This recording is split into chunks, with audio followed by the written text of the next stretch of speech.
This call is now being recorded. Bien, cuando hablamos de funciones, hablamos de una comparación entre dos variables, una variable independiente y otra variable dependiente, una que depende de la otra. Normalmente tomamos como variable independiente la X, generalmente así lo hemos hecho, como variable independiente la X, y como variable dependiente la Y.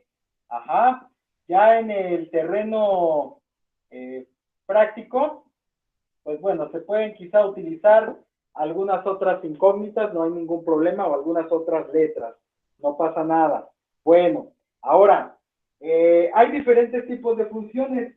Una manera de entenderlo, de analizarlo, es mediante el grado de la función. Entonces, un elemento importante cuando nosotros trabajamos con funciones, pues es tomar en cuenta el grado de la función. Cuando nosotros tenemos perfectamente claro cómo identificar el grado de una función, entonces estaremos en posibilidades de poder analizar las propiedades de esa función. ¿Ok? Entonces, el grado de la función o el tipo de función de la cual se trate. Y así tenemos diferentes tipos de funciones. Las funciones más comunes son las funciones de grado 0, grado 1, grado 2, grado 3. Tenemos funciones, bueno, las constantes son de grado 0. Tenemos funciones racionales, funciones trigonométricas, funciones exponenciales, logarítmicas y demás. ¿Ok? Entonces vamos a revisar un poquito, un pequeño repaso de los tipos de funciones y algunas características importantes de cada tipo de función. ¿Ok? Confío en que se estén preparando porque son 3 días clave, hoy, mañana y pasado, donde se va a definir su futuro inmediato y obviamente pues eso va a depender en gran medida de lo que hayan hecho o dejado de hacer. ¿De acuerdo? Bueno, entonces tenemos las funciones de grado 0. ¿Ok? Las funciones de grado 0 también se les conoce como funciones constantes. Función constante. ¿Ok? Y normalmente se representan como X igual a un cierto valor o Y igual a un cierto valor. ¿Ok? Ese valor que está en la derecha puede ser positivo, negativo, fracción, decimal, ¿de acuerdo? Entonces puede tener diferentes valores, pero no aparece la variable contraria, es decir, aquí no aparece la variable Y, aquí no aparece la variable X, ¿ok? Por eso se llama función constante. Es un valor que se repite, ¿de acuerdo? Entonces, por ejemplo, si tenemos como ejemplos de funciones constantes X igual a 1/2, si yo tuviera que tabular esta función, tendría lo siguiente: mi tabla X versus Y, ¿ok? Como X vale 1/2, significa que en la columna de X siempre va a haber 1/2 como valor. Es un valor constante, un valor que no cambia. No importa el valor que yo le asigne a la variable Y.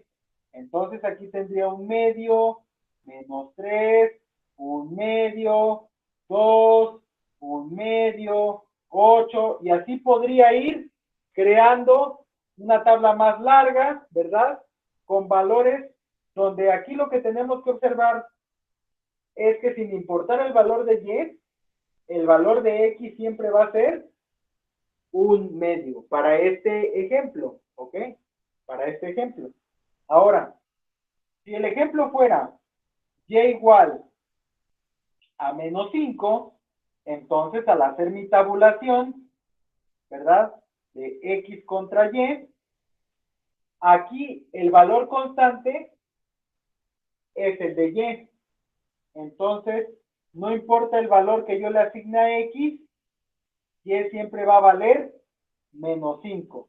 Si x vale 0, y vale menos 5. Si x vale 1.2, y vale menos 5. Si x vale 1000, y vale menos 5. Si x vale pi, entonces y vale menos 5. Aquí lo importante destacar es que el valor constante es el de y, que en este caso es menos 5. Y obviamente, pues ya teniendo la tabulación, nosotros podemos pasar al terreno gráfico. Y en el terreno gráfico, lo que podemos encontrarnos es que en una función constante siempre se generan líneas, ya sea verticales, una línea vertical o una línea horizontal, dependiendo el tipo de función constante de la que estemos hablando, ¿no? En este caso, cuando la función constante es de tipo y igual a un valor constante, entonces lo que se genera es una línea vertical, horizontal, horizontal, una línea horizontal que obviamente va a cruzar por el valor constante de y, que en este caso es el menos 5, ¿ok? Aquí está menos 1, menos 2, menos 3, menos 4, menos 5, ¿ok? Si yo marcara todos estos puntitos de esta tabla y aumentara la tabla, los puntos que voy formando me permitirían unirlos y formar esta línea horizontal, ¿de acuerdo? En el caso de esta función, que es x igual a un valor constante, en este caso se formaría una línea vertical, donde cruzaría esa línea vertical por el valor constante de x, que en este caso es un medio. Si aquí fuera 0, 1, 2, 3, 4, pues un medio sería 0.5. Por lo tanto, la línea horizontal tendría que pasar de esta forma. ¿Ok? Entonces, como conclusión, una función constante es una función donde x es igual a un valor numérico, y es igual a un valor numérico. Eso gráficamente me permite generar una línea horizontal o una línea vertical, dependiendo del tipo de función constante de la que estemos hablando. ¿De acuerdo? Muy bien. Ahora vamos a revisar nuestra siguiente función, que es la función de primer grado. ¿Ok? Vamos a ver. Función de primer grado. La función de primer grado también se conoce como función lineal. ¿Ok? Es una función ampliamente utilizada, de la cual seguramente ustedes tienen bonitos recuerdos, ¿vale? Y no tan gratos si es que se fueron a extraordinario. ¿Ok? Entonces, función de grado 1, también llamada de primer grado, o también llamada función lineal. Y se le llama función lineal porque cuando yo la represento gráficamente, es decir, cuando yo realizo la gráfica de una función lineal, pues lo que me genera, como su nombre lo dice, es una línea recta, ¿ok? Es una línea recta lo que me genera una función lineal.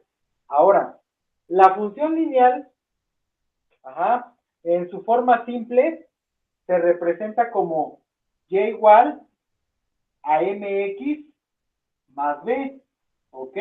Entonces, en su forma simple, se puede representar de esta manera la función. Yo sé que es de primer grado porque la variable x tiene como exponente máximo 1, ¿de acuerdo? Tiene exponente máximo 1 y por eso puedo asumir que es de primer grado.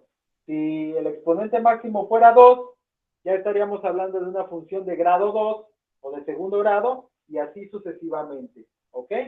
La función generalmente está expresada en su forma simple, y igual a mx más b, ¿ok?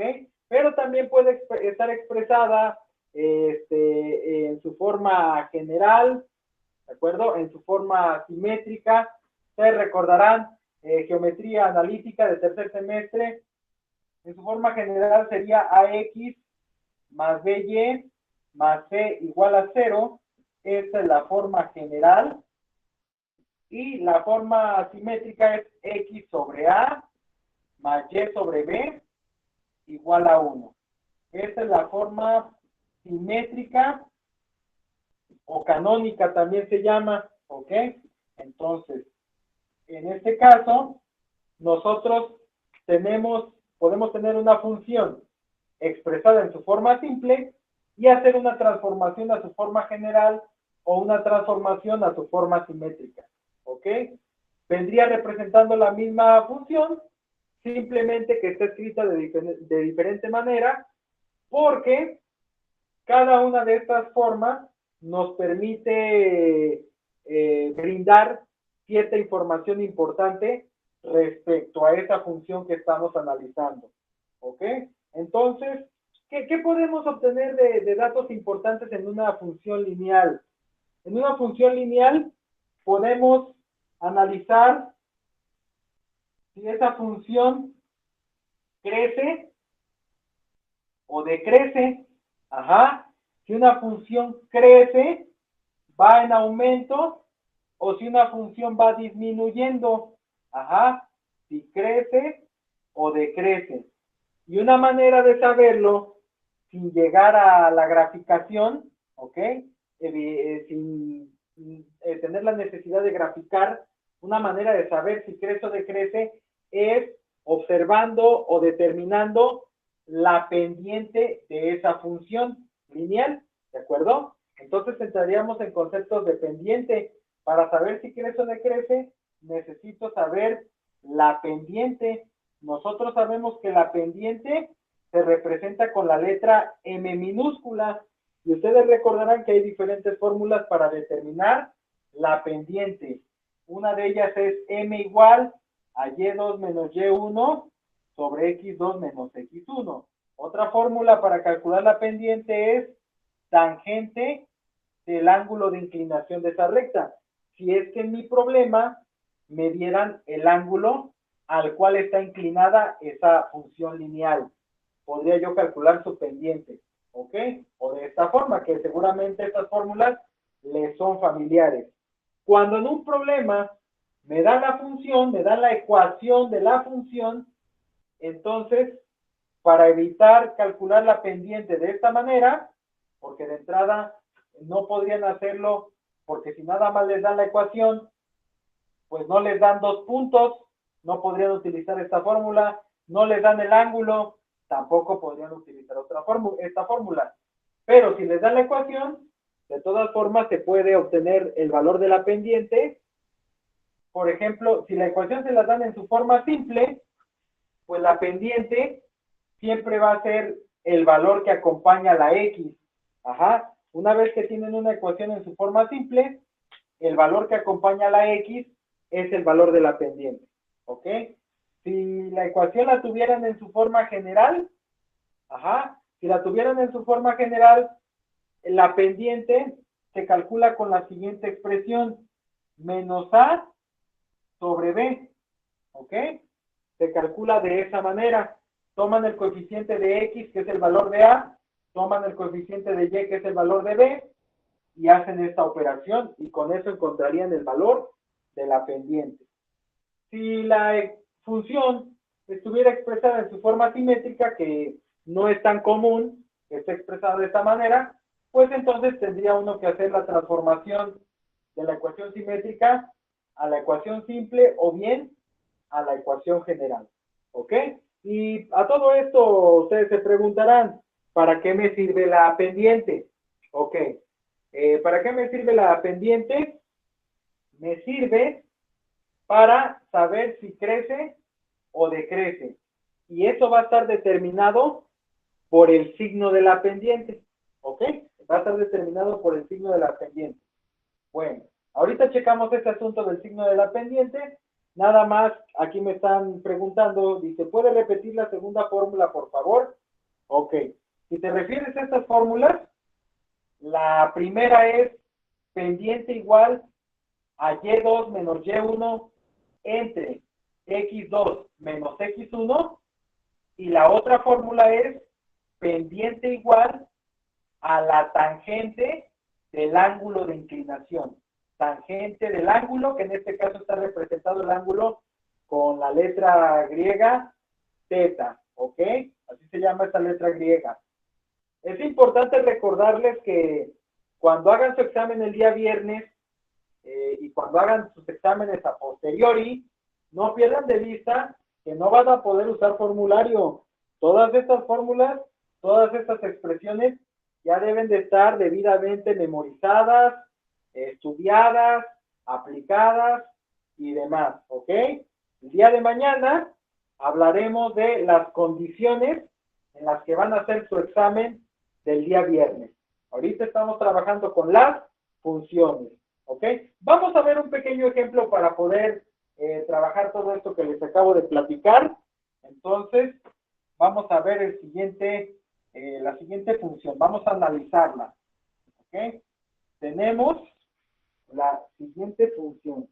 Imaginen que yo quiero analizar esta función lineal que voy a escribir a continuación, que es 3x más 10y menos 25 igual a 0, ¿ok? Me están dando una función en su forma general, ¿ok? Normalmente las funciones vienen expresadas en su forma simple, pero en este caso yo la tengo en su forma general. Ahora, si yo la tengo en su forma general y necesito calcular la pendiente, saber el valor de la pendiente, pues tomo el coeficiente de la x, que es el valor de a, tomo el coeficiente de la y, que es el valor de b, y lo que hago es aplicar la fórmula que les platiqué hace ratito. La pendiente se calcula dividiendo menos a entre b. Este menos ya forma parte de la fórmula, ¿ok? Ya forma parte de la fórmula, como cuando usan la chicharronera y empieza con menos b, aquí también ya comienza con menos a, ¿de acuerdo? Y lo que hago es una sustitución rápida. Pendiente es igual a menos 3 entre 10, lo que me viene dando menos 3 décimos, porque no tengo forma de simplificar esta fracción, ¿ok? Puedo obtener la pendiente de esta manera, ¿de acuerdo? En decimal me quedaría menos 0.333333 hasta que se les hinche el oído, pero si no se acuerdan de esta expresión, otra manera de obtener la pendiente es transformando la ecuación general en su forma simple. Y para eso yo tengo que despejar y. Porque recuerden que la ecuación simple tiene como forma y igual a mx más b. Es decir, estoy obligado a despejar y.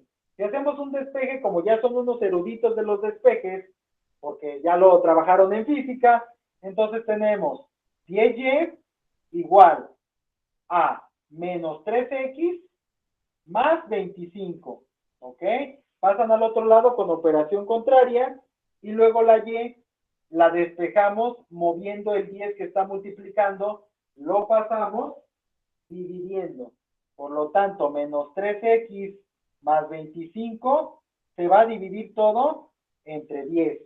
Y si partimos la fracción, tenemos y igual a menos 3x sobre 10 más 25 décimos.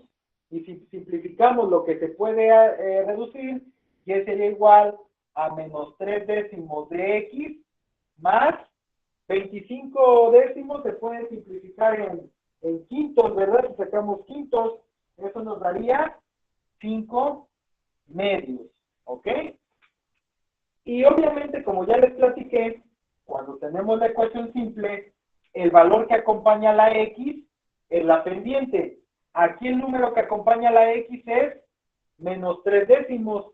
Por lo tanto, no importa si lo hacen de una forma u otra, el valor de la pendiente va a ser el mismo, ¿vale? Ahora, un dato adicional que podemos obtener con la ecuación simple es este valor que tenemos aquí, que está representado con la letra B.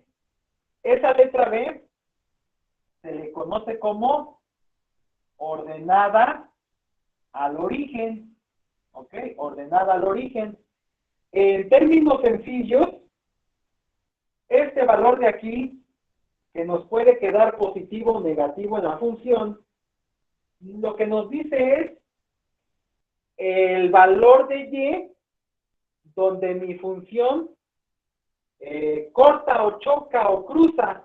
Ajá. Eso significa que si yo graficara esta función, lo que tendría es este plano cartesiano, ajá, donde 5 medios en decimal pues es 2.5 en y, ¿ok? Entonces si este es mi eje y aquí está el 2.5, significa que la línea recta que se grafique con esta función va a cruzar en el 2.5 positivo de y. Y digo 2.5 porque lo estoy expresando en decimal. En realidad es 5 medios, ¿ok? En ese valor de y positivo cruzaría mi recta. Pero obviamente este valor no me dice si mi recta es creciente o decreciente. Quedamos que el valor que me dice eso es la pendiente de la recta. Y entonces, ¿qué es lo que pasa? Más allá del valor numérico de la pendiente, en lo que tengo que poner especial atención es en el signo de la pendiente. ¿Ok? Entonces recordemos que si el signo de la pendiente es positivo, ¿ok? Entonces estamos hablando de una función creciente. En otras palabras, que está inclinada a la derecha, ¿ok? Estas cosas ya las deben de saber. Ahora, en caso contrario, si la pendiente es negativa, entonces es una función decreciente, ¿de acuerdo? Que viene en picada, que viene en bajada, y por lo tanto la inclinación es a la izquierda, ¿ok? Entonces, en este ejemplo que acabamos de hacer, pues tenemos que es una pendiente negativa, por lo tanto es una función decreciente cuya inclinación es a la izquierda y que va a cortar en el eje Y en 5 medios, que es lo mismo que 2.5. Por lo tanto, una representación rápida, ajá, sin entrar en detalles de esta función, tendría que ser algo más o menos así, ¿ok? La inclinación a la izquierda porque la pendiente es negativa y cruza en 5 medios de y.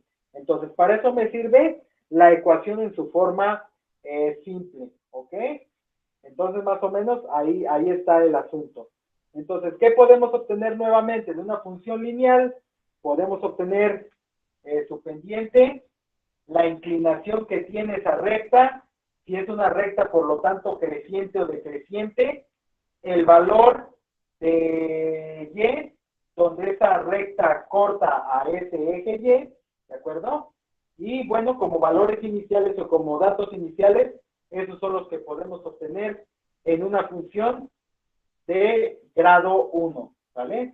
Ahí está. Ahora, cuando tenemos problemas de aplicación de funciones lineales, lo que normalmente se hace es obtener una pareja de puntos, dos pares ordenados le llaman, y a partir de esos pares ordenados poder crear una ecuación que generalmente está en su forma simple o en su forma general y a partir de ahí obtener los valores que acabamos de tener. Vamos a ver un pequeño ejemplo de esto que les estoy platicando, un ejemplo clásico, ajá, de modelado de funciones de primer grado, ¿ok?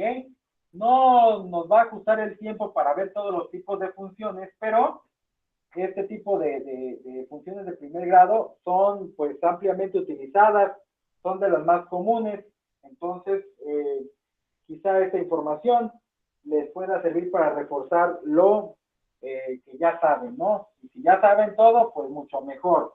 Así deben de sentirse orgullosos con ustedes y sus familias. Ok, Entonces imaginemos que Marco compró un automóvil.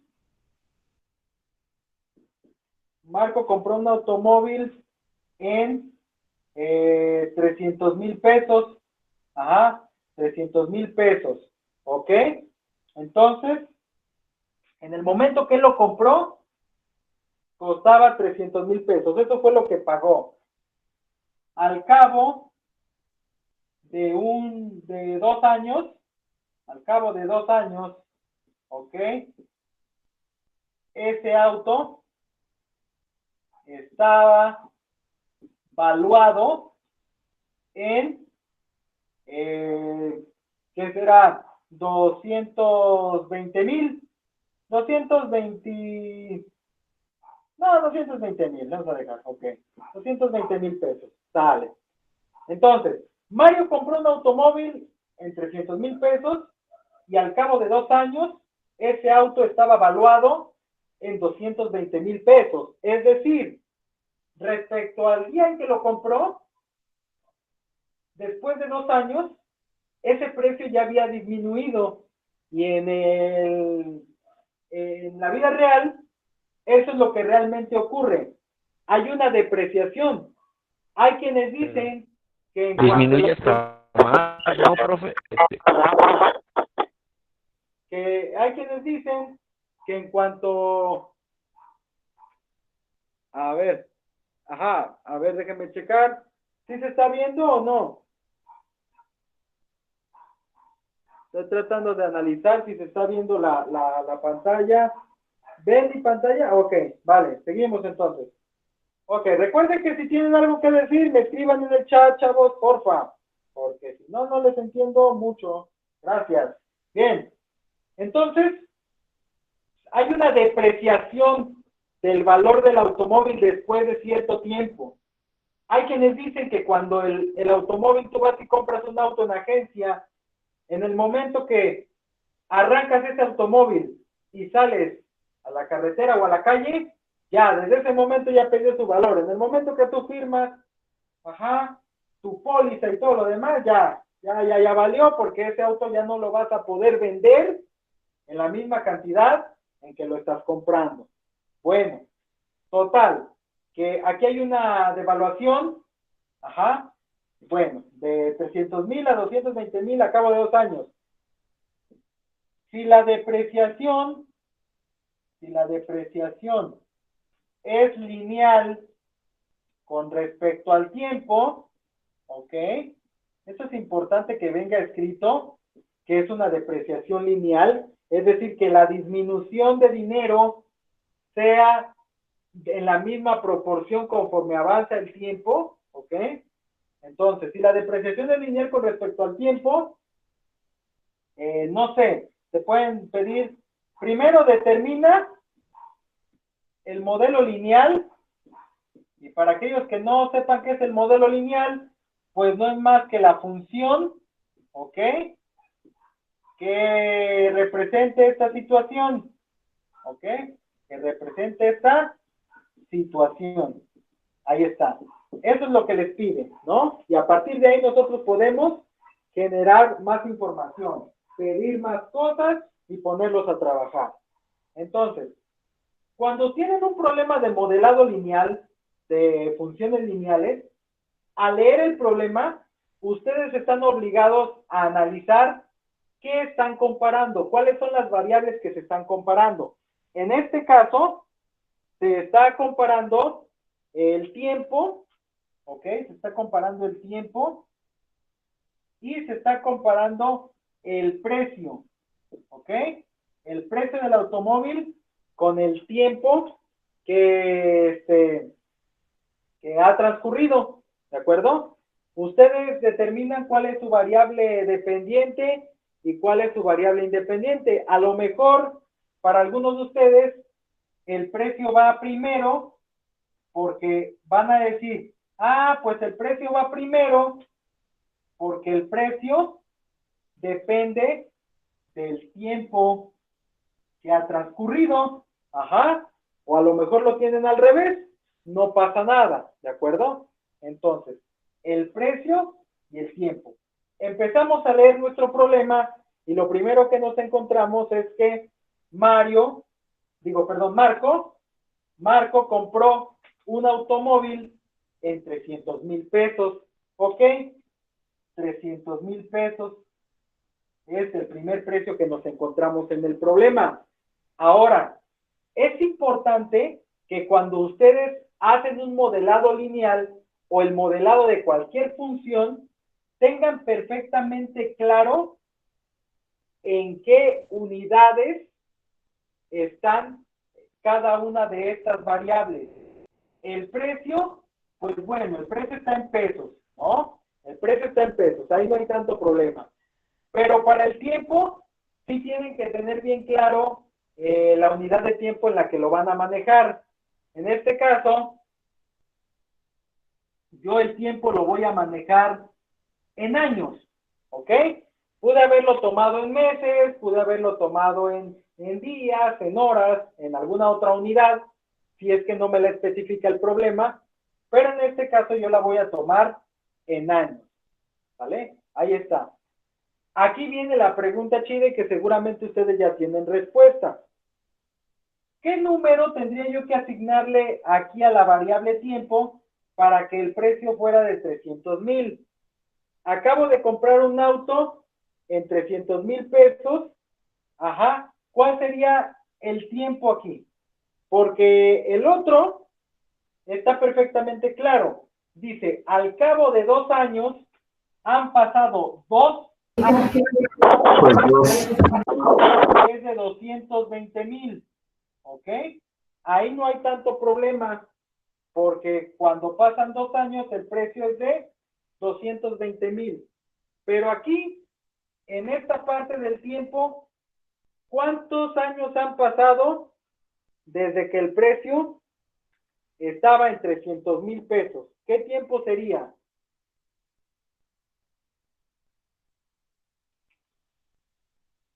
¿Alguna sugerencia? ¿Un año? ¿Están de acuerdo que sería un año?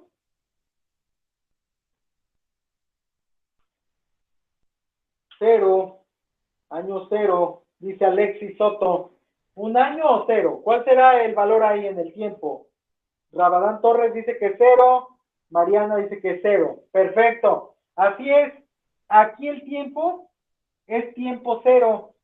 Porque si yo estoy midiendo mi tiempo en años, cuando yo compro el automóvil, no ha transcurrido ni un año. ¿Ok? Lo acabo de comprar en ese instante. Se puede decir que es el tiempo 0, ¿de acuerdo? Por eso el valor aquí es 0. Para que yo pueda modelar mediante una función este problema, estoy obligado a tener al menos que encontrar 2 parejas ordenadas, ¿ok? 2 parejas ordenadas, es decir, 2 puntos, porque finalmente si ustedes observan, esta es una coordenada y esta es otra coordenada, ¿ok? Entonces, tengo que verme la necesidad de encontrar los 2 puntos. Ahora bien, ya tengo mis 2 parejas ordenadas. ¿Qué es lo que sigue? Voy a generar mi ecuación, ¿de acuerdo? Voy a generar mi ecuación. Entonces, en este caso, para mí el precio es la variable X y el tiempo es la variable Y, ¿ok?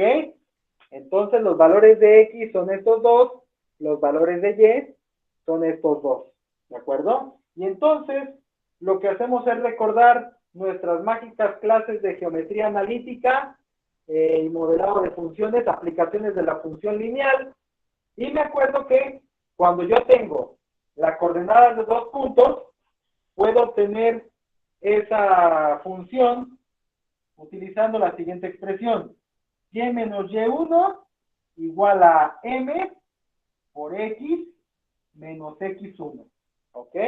Con esta expresión llamada ecuación punto pendiente. ¿De acuerdo? Hay otra ecuación que se llama punto punto, que es muy similar a esta, con la diferencia de que en vez de la m está la expresión con la que se calcula la pendiente. ¿Ok? Pero bueno, yo me voy a quedar con esta porque seguramente, y creo yo, que es la que más utilizaron a lo largo de su educación preparatoria. Entonces,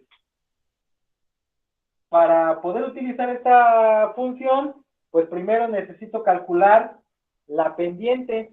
La pendiente es igual a y2 menos y1 entre x2 menos x1. Ahora sí utilizo esta fórmula porque tengo como datos la coordenada de 2 puntos. Entonces, este es x1, este y1, este es x2 y este y2. ¿De dónde saqué estos datos? De mi problema. Entonces, ahora lo que tengo que hacer es una sustitución de valores. Entonces, y2 menos y1, 2 menos 0, 2 menos 0, y abajo, 220,000 menos 300,000. ¿Ok? Si yo lo trabajo de esta manera, me quedaría así mi operación. ¿De acuerdo? Entonces, sigo realizando operaciones. Pendiente es igual, 2 menos 0, me sigue quedando un 2, entre 220,000 menos 300,000, me queda un resultado negativo que es menos 80,000. ¿Estamos de acuerdo? Menos 80,000. Y esta pendiente, como me queda en fracción, tengo que expresarla en fracción simplificada. Entonces, más entre menos da menos. 2 entre 80,000, pues yo le puedo sacar mitad a ambos lados. Entonces, 1 entre 40,000. ¿Ok? Me puede quedar la pendiente de esta manera. Menos 1 sobre 40,000. ¿De acuerdo? Ahí está. Esta pendiente es la que voy a sustituir en esta expresión. X1 y Y1 son los valores que tenemos aquí. Eso ya los tenemos definidos. ¿Ok? Entonces, así es como se trabaja.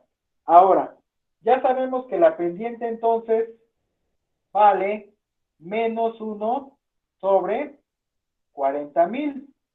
De entrada, ya podemos ver que la función que tenemos aquí es una función decreciente, porque la pendiente es negativa.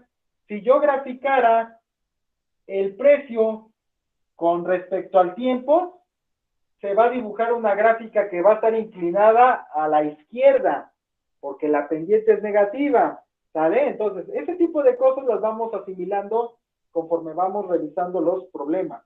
Entonces, bueno, borro este procedimiento de aquí para terminar de generar mi modelo lineal, que no es más que la ecuación lineal de este problema. Y para eso, insisto, voy a utilizar esta función, esta expresión que tengo aquí. Entonces, vamos a ponernos a trabajar. Tenemos que y menos y1, y menos y1 que vale 0, ahí está, es igual a m, pero m vale menos 1 sobre 40,000, ¿ok? 1 sobre menos 40,000, ajá, ahí está, que multiplica a x menos x1, que vale 300,000. Entonces, menos 300,000. Ahí está. ¿Ok? Entonces, y menos 0, pues me sigue quedando la letra y. ¿De acuerdo? Y sería igual a, aquí puedo multiplicar si gusto, menos por más da menos, x por 1 es x sobre 40,000. ¿Ok? Nada más para tener un poquito más simplificada la función, un poquito más elegante. ¿Ok? Menos x sobre 40,000, hice esta multiplicación y después Menos por menos da más, ¿ok? Y al multiplicar esta fracción por este entero, me queda 300,000 arriba y abajo me queda 40,000. Pero esa fracción yo la puedo reducir, ¿verdad? Yo puedo reducir 300,000, 40,000 lados. Eso yo lo puedo reducir. Me quedaría, si yo reduzco toda esta fracción, me quedaría 15 medios, ¿ok? Recuerden que cuando tengo una fracción que termina con ceros, puedo eliminar un cero arriba y un cero abajo del final, uno arriba y uno abajo del final, uno arriba y uno abajo del final, uno arriba y uno abajo del final, me quedaría 30 cuartos. Y 30 cuartos simplificado son 15 medios, ¿ok?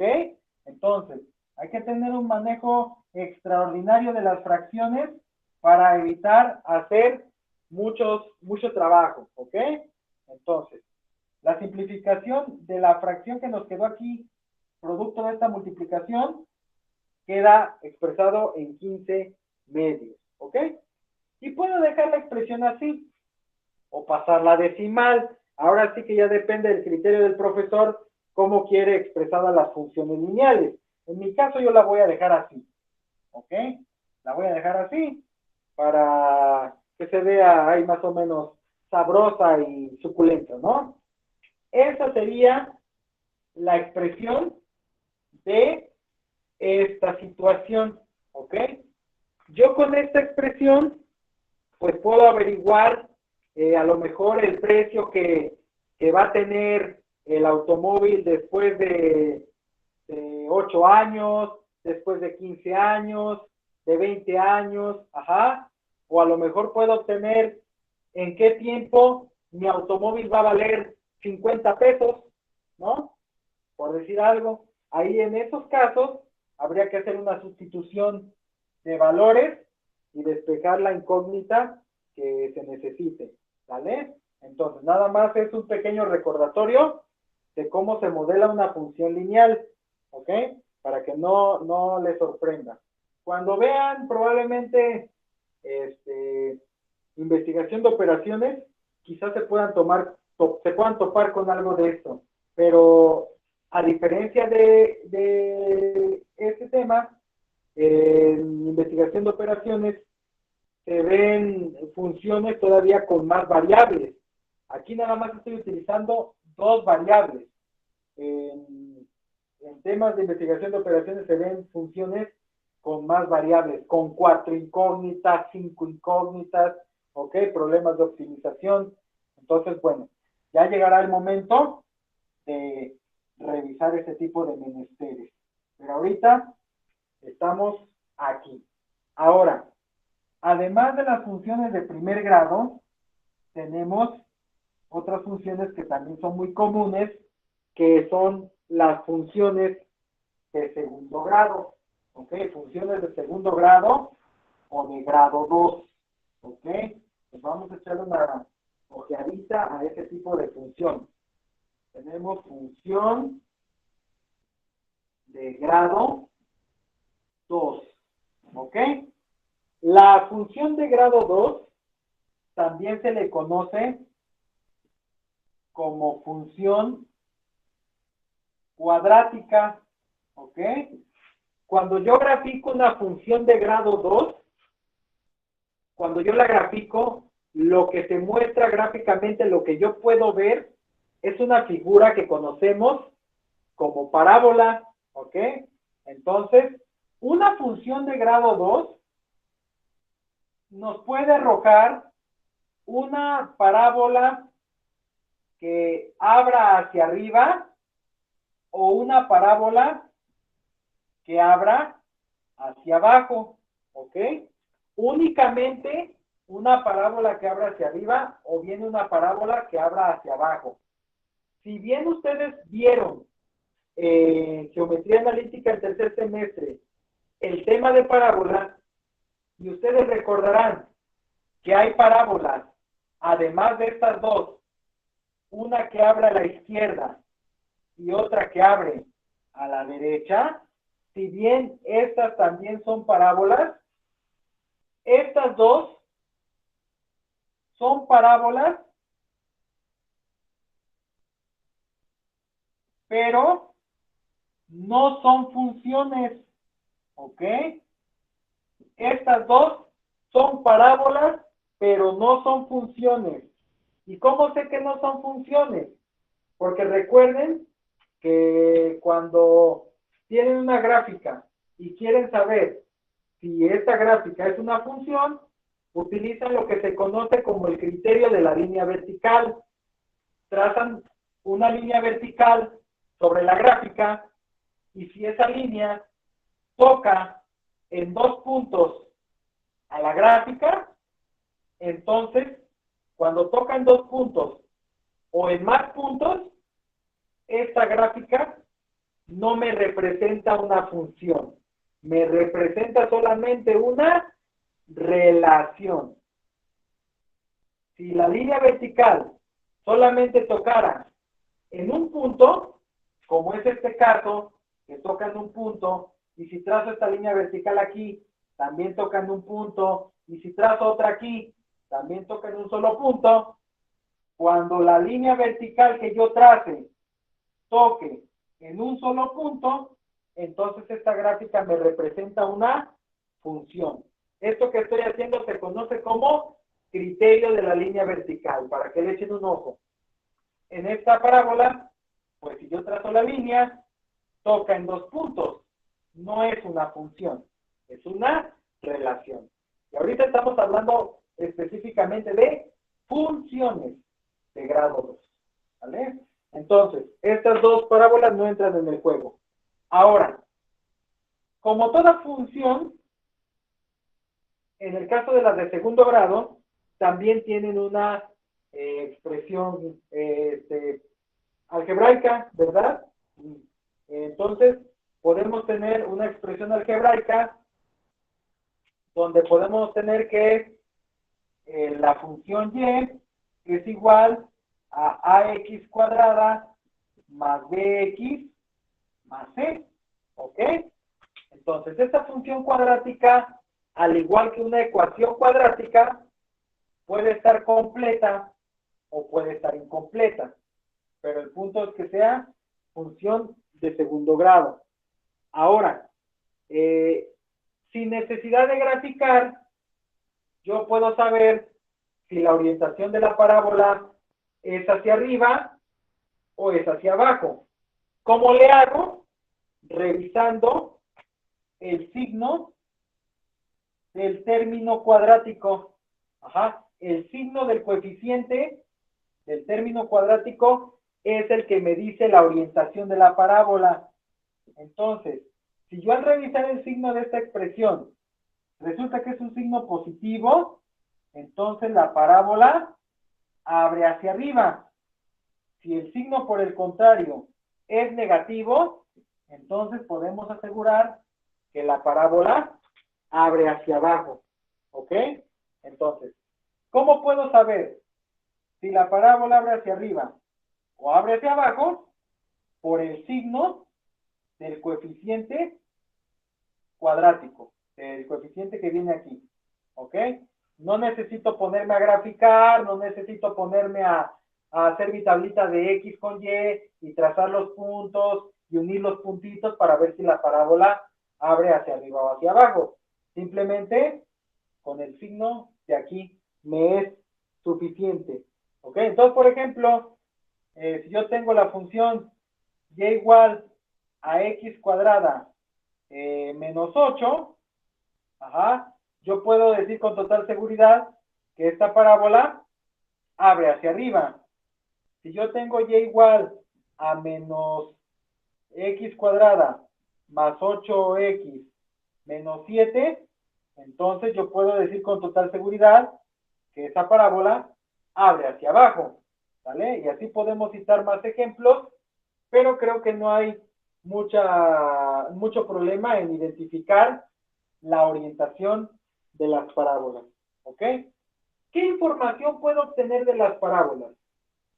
hay un par de cosas que generalmente se preguntan en una parábola, ¿ok? Una de ellas son las raíces, ¿ok? Entonces, vamos a ver el asunto de las raíces, que probablemente ya de alguna manera ya lo tienen en recordatorio. No creo que haya tanto problema.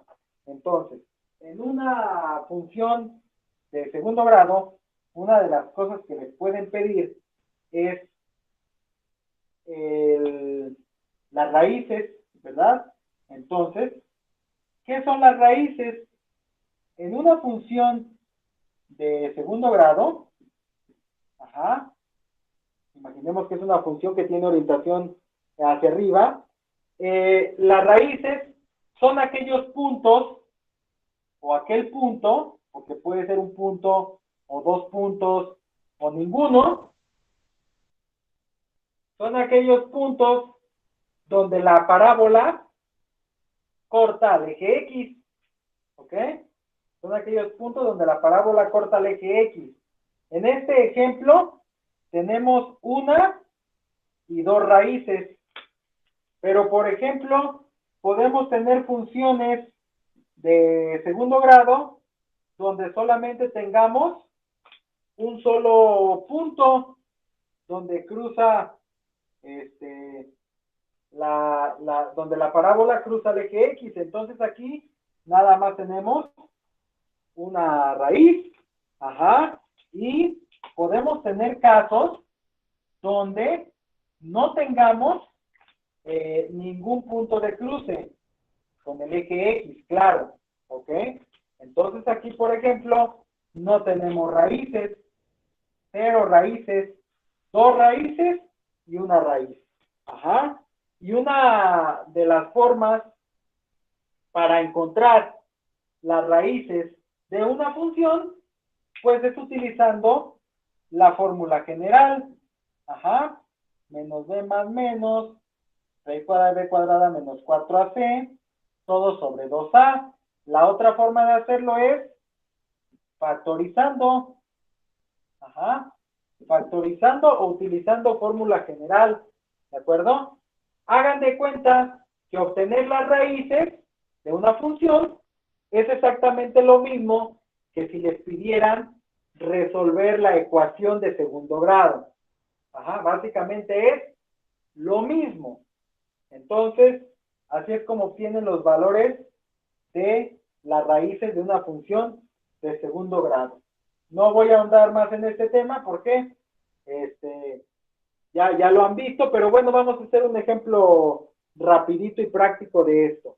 Imaginemos que tenemos la siguiente función, ¿ok? Tenemos la siguiente función de segundo grado, que va a ser algo práctico, y igual, vamos a borrarle bien aquí, porque si no, no se ve chivito. Entonces, tenemos y igual a x cuadrada menos 7x más 12, ¿ok? Tenemos esta función. Yo sé que tengo esta función, está completa, voy a obtener las raíces, la orientación, y otra cosa que también piden en las funciones de segundo grado es el vértice, ¿ok? El vértice también es un elemento importante de las funciones cuadráticas. Recordemos que el vértice en una parábola, el vértice es el punto donde la parábola cambia de sentido. En una parábola que abre hacia arriba, pues viene la parábola bajando, llega al vértice y sube. Hay un cambio de sentido, ¿ok? O de pendiente, como le quieran llamar. En una parábola que abre hacia abajo, viene la parábola hacia arriba, llega al vértice y baja. Hay un cambio de sentido, ¿ok? Entonces, ese viene siendo el vértice. Es otro elemento importante. ¿Qué podemos obtener entonces en una función cuadrática? La orientación, que es si abre hacia arriba o hacia abajo, las raíces y el vértice. Ahora, para el caso del vértice, hay una forma de obtenerlo, de obtener la coordenada del vértice, porque el vértice es un punto, por lo tanto estaríamos hablando de una coordenada, ¿ok? Entonces, ¿cómo se calcula esa coordenada del vértice? Pues sabemos que el vértice debe tener un valor en X y un valor en Y. Para obtener X, la expresión es menos B sobre 2A, ¿ok? Para obtener el valor de X es menos B sobre 2A. ¿De dónde sacan A y B? De la función. Tiene que estar ordenada, primero término cuadrático, luego término lineal y luego término independiente. A es el coeficiente de la X cuadrada, B es el coeficiente de la X y C, si se ocupara, es el valor del término independiente, ¿ok? No pierdan de vista esto, es como si fueran a utilizar la fórmula general, la chicharronera, pero aquí nada más vamos a ocupar A y B para obtener el valor de X del vértice. Y ya que tengan X, lo que van a hacer para obtener Y, pues es evaluar el valor de X en la función. Ajá. En este caso sustituirían esa X en la función, harían operaciones y obtendrían el valor de Y. ¿Ok? Bueno, vamos a hacerlo. Tenemos nuestra función de ejemplo. Si yo quisiera saber la orientación, observo el signo del término cuadrático, es un signo positivo, por lo tanto la orientación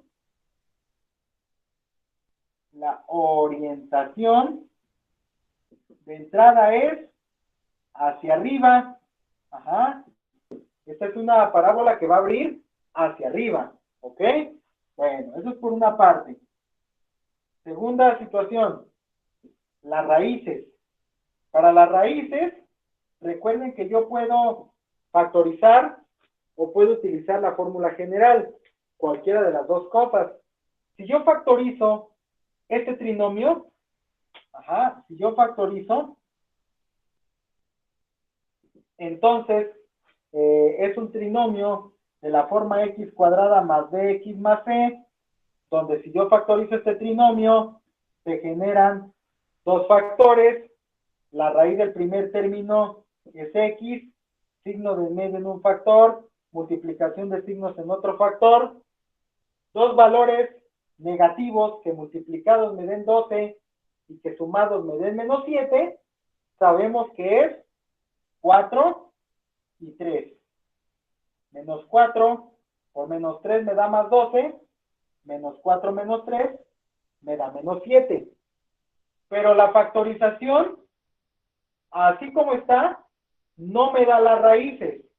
Para que tenga las raíces, yo tengo que intercambiar los signos que hay aquí adentro. X, mi primera raíz sería en más 4 y mi segunda raíz estaría en 3 positivo. Entonces, 3 y 4 son las raíces de esta función. Tengo que cambiar el signo que tienen adentro. ¿Ok? En este caso, pues los dos signos son negativos, entonces los dos pasaron positivos. Pero si este fuera positivo, aquí pasaría negativo. Si este fuera positivo, este pasaría negativo. Y así, ¿de acuerdo? Esas son las raíces. En este momento, yo ya podría hacer un pequeño esbozo de mi gráfico.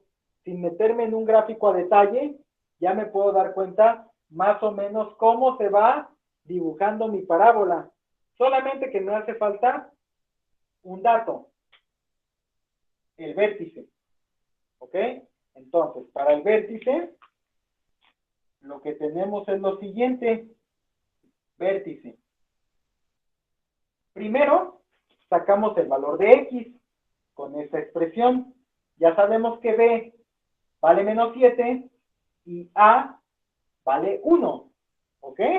Entonces, X va a ser igual a menos, este menos ya viene en la fórmula, menos B, que también es negativa, ¿ok? Entonces se juntan dos negativos, hay que tener cuidado, entre 2 por A, 2 por 1, porque ese es el valor de A, 1. Y al hacer operaciones, en el caso de arriba los signos me quedaría menos por menos es más, ¿ok? Me quedaría más 7, ajá, más 7, y abajo me queda 2 por 1, 2, X es igual a 7 medios, ajá, lo podría dejar así, y si lo expreso en decimal, pues sería 3.5, ¿ok? 3.5, ahí está. Ya tengo el valor de X del vértice, pero me falta el valor de Y. Y para sacar el valor de Y, lo que tengo que hacer es tomar mi función, ajá, voy a tomar mi función, ahí está, y voy a sustituir las X con el valor que tengo aquí, ya sea en fracción o en decimal. Lo vamos a hacer en decimal para que no tengan complicaciones.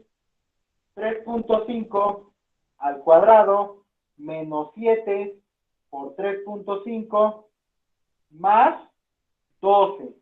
Toda mi función evaluada en 3.5, que es el valor de X. Si yo hago todas estas operaciones respetando la jerarquía de operaciones, que espero que a estas alturas la jerarquía de operaciones no represente ningún problema, ¿ok? Me daría como resultado menos un cuarto, o lo que vendría siendo lo mismo, menos 0.25. ¿Ok? Ahí está. Entonces, básicamente, con esos dos valores, el de X y el de Y, tendríamos la coordenada del vértice, que escrita de manera elegante, tendríamos que el vértice está en la coordenada 7 medios, porque yo escribo en fracción, coma, menos un cuarto. ¿Ok? Ahí está la coordenada del vértice. En decimal, 3.5, coma, menos 0.25. ¿Ok? Ya con estos tres elementos, la orientación, las raíces y el vértice, yo puedo hacer una gráfica rápida de mi función sin necesidad de llegar a tabular y andar sacando punto por punto, marcando los puntitos y trazando la gráfica. Puedo obtener una gráfica rápida, ¿ok? Podemos tener una gráfica express. Entonces, si yo hago mi plano cartesiano aquí, ¿ok? Lo hago de esta manera, entonces ya sé que la orientación es hacia arriba, las raíces están en 3 en X, este es el eje X, y en 4, en este caso, las raíces están muy juntitas, ¿ok? Las raíces están muy juntas, pero bueno, así es este asunto, ¿no? El vértice está en 3.5, menos 0.25, aquí me queda todavía más pequeño, a lo mejor en su pantalla no se alcanza a ver mucho.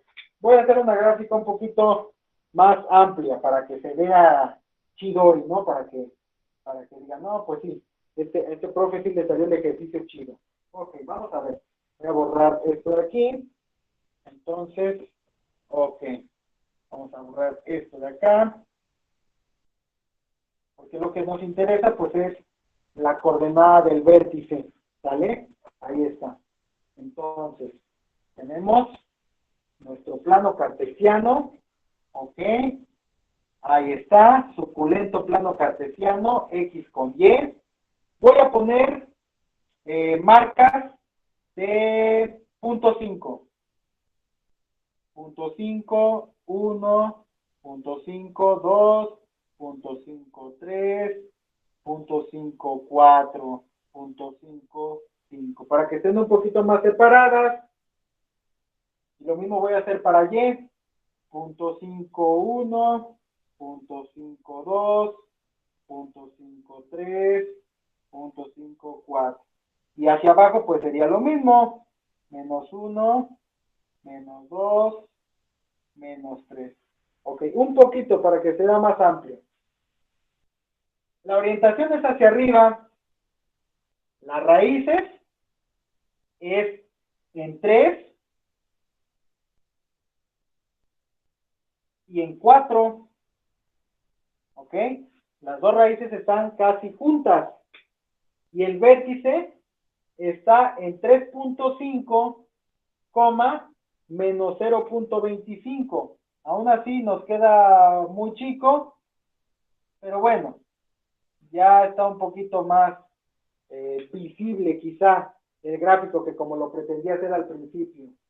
Y entonces tenemos nuestra parábola perfectamente bien marcada, una gráfica rápida, claro, que sabemos que abre hacia arriba, abre hacia arriba, tiene sus dos raíces, llega a su vértice y cambia de sentido, ¿ok? Básicamente me quedaría una parábola de esa manera, donde el vértice pues se queda aquí, está aquí hasta la parte de abajo, ¿ok? Pero bueno, ahí está. Es una gráfica express, donde claro, si ya quiero una tabulación y una gráfica rondando la perfección, pues entonces tendría que ser mi tabla de X y generar muchísimo más puntos que me permitan ir trazando la gráfica con mayor precisión. ¿Ok? Entonces, básicamente esos son los elementos de una función de segundo grado. Hay funciones de tercer grado, hay funciones racionales, por ejemplo, vamos a ir haciendo un recordatorio express de las otras funciones, ¿ok? Entonces, tenemos, por ejemplo, la función de tercer grado. En el caso de la función de tercer grado, la mayoría de las funciones de este grado, de tercero, suelen representarse gráficamente de esta manera. La gráfica suele ser suele formar una figura como esta. Probablemente ya las han visto en alguna ocasión. Es como una especie de gancho, como una especie de N alargada, algunos la ven como una Z torcida, no sé. Cada quien encuentra la figura que quiere, pero normalmente cuando tenemos una gráfica así, es una función de tercer grado, ¿ok? Entonces, en la función de tercer grado, también podemos obtener raíces, ¿ok? Porque probablemente, bueno, aquí nada más tiene una raíz, porque solamente hay un corte en el eje X, pero por ejemplo, podemos tener gráficas de funciones de tercer grado, donde tenemos algo como esto,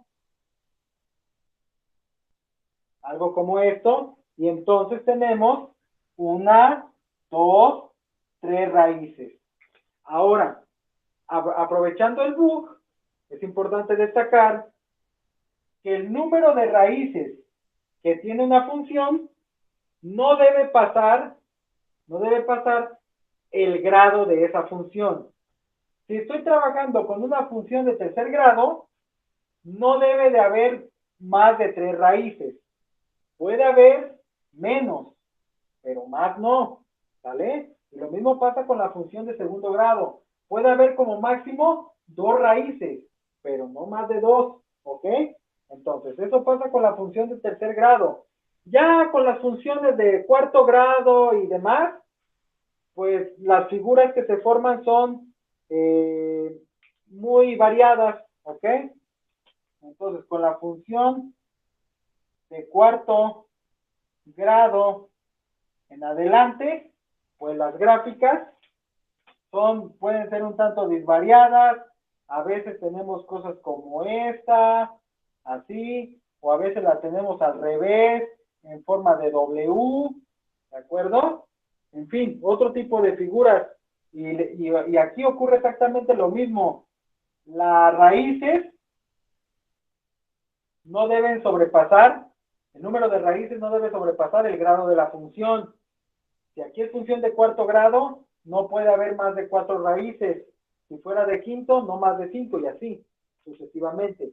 Ahora, para aquellos que se están preguntando cómo encuentro los valores de las raíces en una función de tercer grado y de más, y de grados más altos, aquí para encontrar las raíces, no me voy a meter en los detalles, pero si gustan investigar, que es parte de su labor, lo pueden hacer. Para encontrar las raíces en una función de tercer grado, se puede, o más grado, se puede utilizar la división sintética, se puede utilizar quizá el teorema del factor o del residuo, se puede utilizar obviamente la fórmula general. Obviamente, esto que les estoy diciendo va combinado, ¿ok? Es decir, primero se utiliza la división sintética y hasta el final se utiliza la fórmula general. Así, un paso primero y el otro después, porque la fórmula general por sí sola solamente sirve para sacar raíces en una función de segundo grado, pero para funciones de tercero y más grados se utilizan otras técnicas, división sintética, como les digo, teorema del factor, teorema del residuo, cosas que si quizás en algún momento puedan llegar a ver. No lo sé, habría que revisar los temarios de sus materias a futuro, pero bueno, simplemente es un recordatorio de lo que incluso se supone debieron de haber visto en la prepa. El tema de funciones se ve en matemáticas 4, cuarto semestre, y si no es que lo vieron quizá en tercer semestre, cuando debieron de haber visto cómo sacar raíces de funciones de grados superiores. ¿Ok?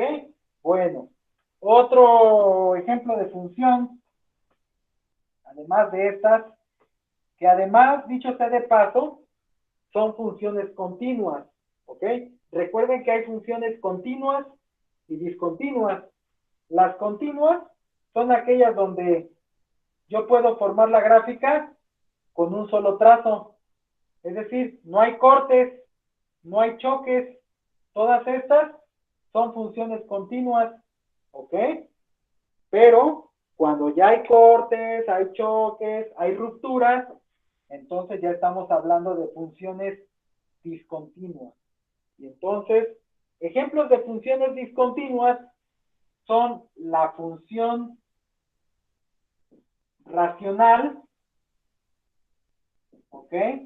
Una función racional está expresada como y igual a sobre b. A y b son funciones que pueden ser de primer grado, segundo grado, tercer grado o de cualquier otro grado. Pero son dos funciones, una arriba y otra abajo. ¿Ok? Están expresadas de forma como de fracción. Ejemplos de funciones racionales, y igual a x cuadrada más 5 entre x menos 3, por citar un ejemplo. Arriba hay una función de segundo grado, abajo hay una función de primer grado. Están dividiendo una entre la otra, por lo tanto en su conjunto eso es una función racional. ¿Ok? Y entonces, así podemos tener otros ejemplos de funciones racionales. Y igual a x cúbica menos 3x cuadrada más 6 más 6 menos 6x más 10, ¿ok? Entre x cuadrada menos 7. Podemos tener un ejemplo así, ¿ok? Donde también es una función racional, ¿de acuerdo? Un poquito más grande. Esta tiene una función de tercer grado en el numerador y una función de segundo grado en el denominador, ¿ok? Y así, tenemos más ejemplos de funciones racionales. ¿Cuál es el meollo del asunto con las funciones racionales? Que las funciones racionales no son continuas. Ajá. presentan algo que se conoce como asíntotas, ¿ok? Las funciones racionales presentan asíntotas, que tiene que ver mucho con el concepto de límites. Cuando yo grafico una función racional, puedo obtener diferentes dibujos, pero voy a graficar uno de los dibujos más comunes de una función racional.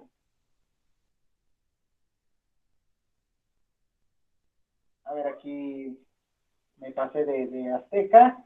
Ok, algo más o menos así. La gráfica dibujó una línea curva que se extiende hacia el infinito en el eje y hacia el menos infinito en el eje X, y aquí hay otra línea que se extiende hasta el infinito del eje X y al menos infinito del eje Y. Esta línea roja con esta línea roja, aunque forman parte de la misma función, jamás se tocan, jamás se juntan.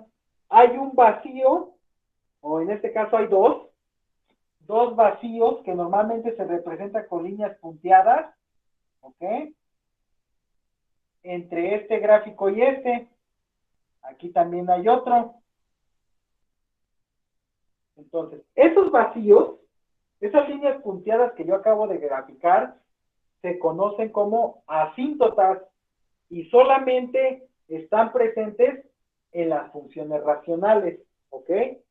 Entonces, quizá cuando les dan como ejemplo una función racional, una de las cosas que les pueden pedir son las asíntotas. ¿Dónde están ubicadas las asíntotas? Y obviamente, pues gráficamente se puede ver que no es una función continua, porque aquí hay un trozo de la función y aquí hay otro trozo de la función. No hay manera de conectar esta parte con esta, ¿vale? Por eso es que hay un corte, hay un vacío, hay una separación, y entonces ya no es una función continua, ¿vale? Y bueno, hay asíntotas horizontales, como esta que tengo aquí, hay asíntotas verticales, como esta que tengo aquí, y en algunos casos hay asíntotas oblicuas. Ajá, voy a dibujar una gráfica extra, ok, no me voy a meter mucho en estos detalles, pero nada más para que conozcan un poquito más o para recordarles lo que ya deberían de saber. Entonces pueden tener un gráfico como este, así, donde esas líneas rojas obviamente forman parte de la función, pero aquí se forman, o se forma, mejor dicho, una asíntota oblicua, una asíntota inclinada, ¿ok? Entonces hay esos tres tipos de asíntotas: horizontales, verticales y oblicuas. Y obviamente para obtener cada una de estas, pues se requieren diferentes procedimientos, ¿vale? Ahí está. Muy bien. Funciones racionales. ¿Ves? Lo que más les pueden pedir en una función racional, cómo obtener las asíntotas, o a lo mejor identificar si hay asíntotas verticales o horizontales, o qué gráfica tiene asíntotas de uno o de otro tipo, ¿no? Bueno, ahí está. Realmente, ahorita les estoy dando una explicación a grosso modo de las diferentes funciones que hay, pero las que sí tienen que tener dominadas de pe a pa, al derecho y al revés para estos días, principalmente son la función de primer grado y la función de segundo grado, ¿ok? Esas son las que deben de tener aquí bien amaestradas, bien dominadas. Sobre todo porque han convivido con ellas más tiempo, ya las conocen un poquito más. Básicamente por eso es que ahí no hay mucho margen de error, ¿no? Tienen que saber. Tienen que saber cómo encontrar una pendiente, cómo construir una ecuación de una recta, saber la orientación de la recta, si está a la izquierda o a la derecha, si es una función creciente o decreciente, dónde está el vértice de una parábola, la orientación de la parábola, las raíces de una función cuadrática, ajá. Ese tipo de detalles son los que tienen que estudiar. Y bueno, ya nada más para finalizar este pequeño compendio de funciones, pues bueno, no hay mucho que decir. Tenemos las funciones trigonométricas. Las funciones trigonométricas que sabemos que están representadas como y igual a una función trigonométrica, ¿verdad? Por eso se llaman así. No podemos tener y igual a seno de x, y igual al coseno de 3x, y igual a la tangente de 1/5 de x, ajá, etcétera, etcétera. Aquí lo más importante es analizar que todo lo que está aquí delante de la función trigonométrica es lo que se conoce como el argumento de esa función trigonométrica. Y en una función trigonométrica, pues les pueden pedir a lo mejor amplitud. Hay ciertos elementos que les piden amplitud, periodo y desfase, que son los más comunes de los elementos que les pueden pedir en una función trigonométrica. Y dependiendo de la función trigonométrica, obviamente, pues el gráfico varía. Seguramente ya algunos de ustedes recordarán los gráficos de las funciones trigonométricas, ¿no? Que la función seno es como una onda y la coseno también es como una onda, pero hay una diferencia obviamente entre la seno y coseno, ¿verdad? La función tangente, que es así como líneas hacia arriba, en fin. Seguramente se acordarán, porque cuando estudiaron para su examen de admisión, probablemente se chutaron esta Biblia de funciones trigonométricas. ¿Ok? Muy bien. Ahí está. Ahora, también están las funciones exponenciales y logarítmicas. Esas, obviamente, pues tienen una función exponencial y o logaritmos, ¿no? Entonces, funciones exponenciales, pues tenemos y igual a 5 elevado a la x, por citar un ejemplo, y igual a 1/4 elevado a la 2x, tenemos y igual a e elevado a la x, o y igual a pi elevado a la x. Todas estas son funciones exponenciales. ¿Cuál es la característica de una función exponencial? Que la variable x se encuentra en el exponente de la función, ¿ok? Se encuentra en el exponente de la función, por eso se llama función exponencial, ¿ok?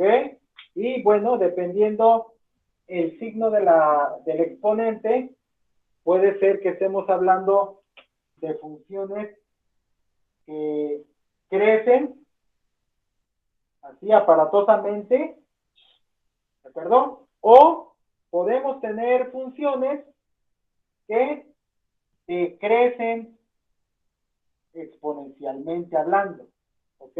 Ya sea que crezcan exponencialmente o que decrezcan exponencialmente. Podemos tener funciones de esa naturaleza, ¿ok? Tenemos las funciones logarítmicas, ¿ok?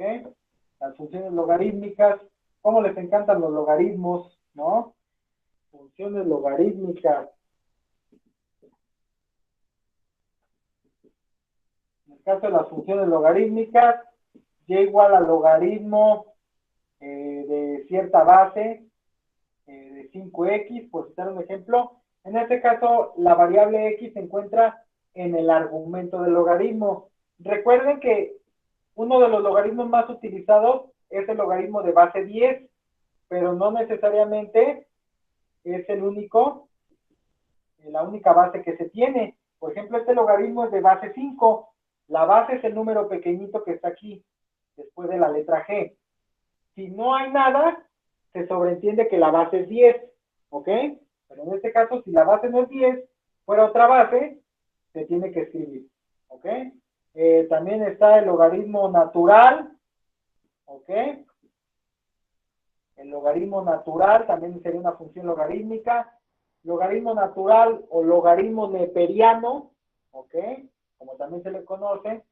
Entonces, ahí está. Recuerden, un logaritmo tiene una base y tiene un argumento. El argumento es todo lo que está delante de la palabra log o de la palabra ln. Y la base es el número pequeñito que está junto a la palabra logaritmo. Mi pregunta es, a ver si tienen buenos recuerdos, ¿cuál es la base del logaritmo neperiano? ¿Se acuerdan cuál es la base del logaritmo neperiano?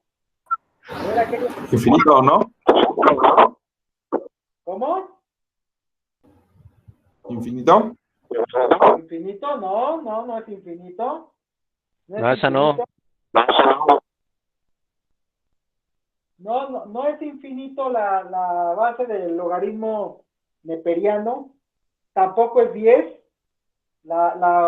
El único logaritmo que tiene base 10 es el logaritmo decimal. Es el número de Euler, ¿no? Correcto. La respuesta es el número de Euler. Así es. El número de Euler, cuyo símbolo es una letra E, y que es un valor constante, así como el valor de pi, ¿verdad? Acuérdense que el valor de E es aproximadamente 2.7182, etcétera, etcétera. No estamos muy familiarizados con el número de Euler porque casi no hacemos operaciones con él. Estamos más familiarizados con el valor de pi, por ejemplo, que ese sí lo traemos de pies a cabeza. Pero bueno, nada más es un pequeño recordatorio de cuál es la base del logaritmo neperiano. Y no hay otra base. La base aquí siempre es E, ¿vale? Entonces, bueno, ahí está. Y así podríamos citar otros tipos de funciones, quizá función escalonada, función a trozos, etcétera, etcétera. Pero realmente no los voy a engañar.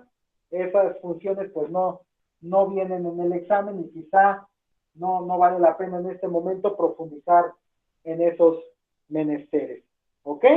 Entonces, quiero por favor que aprovechen el tiempo. Yo esta sesión la voy a subir hoy mismo para que esté disponible en mi canal. Quiero, el día de hoy tienen examen, si no me equivoco, al ratito. Entonces, por favor, aprovechen el tiempo, ¿vale? Aprovechen el tiempo porque el tiempo es oro. Pónganse a estudiar porque el examen del rato, si no tengo mal la memoria, creo que está para resolverse en media hora o menos, pero mañana tienen el de física, que va a estar pesadito, son 2 horas, y el viernes el de álgebra, que también son 2 horas, ¿vale? Entonces, hoy no les voy a dejar tarea como tal. Su única tarea es ponerse a estudiar. Háganlo. Mañana vamos a hablar de los requerimientos que voy a necesitar para poder aplicar su examen de álgebra, ¿de acuerdo? Porque sí me voy a poner, como dicen por ahí, me voy a poner medio perro, ¿verdad? Y no quiero fallas, ¿ok? No quiero fallas, no quiero errores. Entonces, nos vemos mañana en la sesión del día jueves. Estudien, porque no van a ser sencillas. Ahora sí, les voy a mandar puntajes de su examen de admisión, porque les voy a meter un poquito de presión, sobre todo aquellos que no salieron nada bien, ¿ok? Profe, Gracias. lo va a enviar al correo. Bueno, No, los puntajes se los voy a mandar por WhatsApp, ¿ok? Sus puntajes es un archivo PDF, viene traducido, se busca, y ahí están los puntajes. Y si no están, pues entonces, que Dios los bendiga, ¿vale? Adiós, chao, vámonos a comer. Gracias, profe.